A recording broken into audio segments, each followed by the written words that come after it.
तुलसी में जल चढ़ाने का सही समय जाने। हिंदू धर्म में तुलसी के पौधे को विशेष रूप से पूजा जाता है और इसके कई नियम भी बनाए गए हैं। अगर हम इसकी पूजा नियमित रूप से करते हैं जो घर में सदैव समृद्धि बनी रहती है।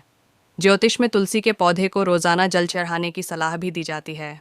मान्यता है कि यदि आप तुलसी के पौधे में नियमित जल चढ़ाते हैं तो आपकी समस्त मनोकामनाएं पूर्ण होती हैं और पापों से मुक्ति भी मिलती है। इसी वजह से इस पौधे में नियम से जल चढ़ाया जाता है। लेकिन क्या आपने कभी सोचा है कि इस पवित्र पौधे में भी जल चढ़ाने के विशेष नियम हैं और एक निश्चित समय में ही इसमें जल चढ़ाना चाहिए जिससे समृद्धि बनी रहे। तुलसी के पौधे में जल चढ़ाने का सही समय क्या है जिससे आपको शुभ फलों की प्राप्ति हो? ज्योतिष के अनुसार यदि आप तुलसी के पौधे में सूर्योदय से पहले जल चढ़ाती हैं तो आपके लिए बहुत शुभ माना जाता है। यदि आप इस समय पर तुलसी में जल देती हैं तो आपको इसका सबसे उत्तम फल मिलता है। दरअसल किसी भी पूजा पाठ के लिए सूर्योदय से पहले का समय सबसे अच्छा माना जाता है और तुलसी में माता लक्ष्मी का वास होता है।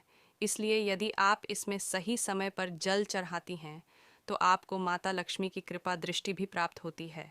यदि आप तुलसी में जल चढ़ाने से पहले अन्न ग्रहण न करें तो और ज़्यादा शुभ माना जाता है।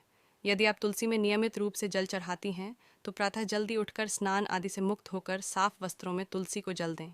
तुलसी के पौधे को यदि आप तांबे के लोटे से जल देंगी तो आपके लिए अत्यंत शुभ होगा।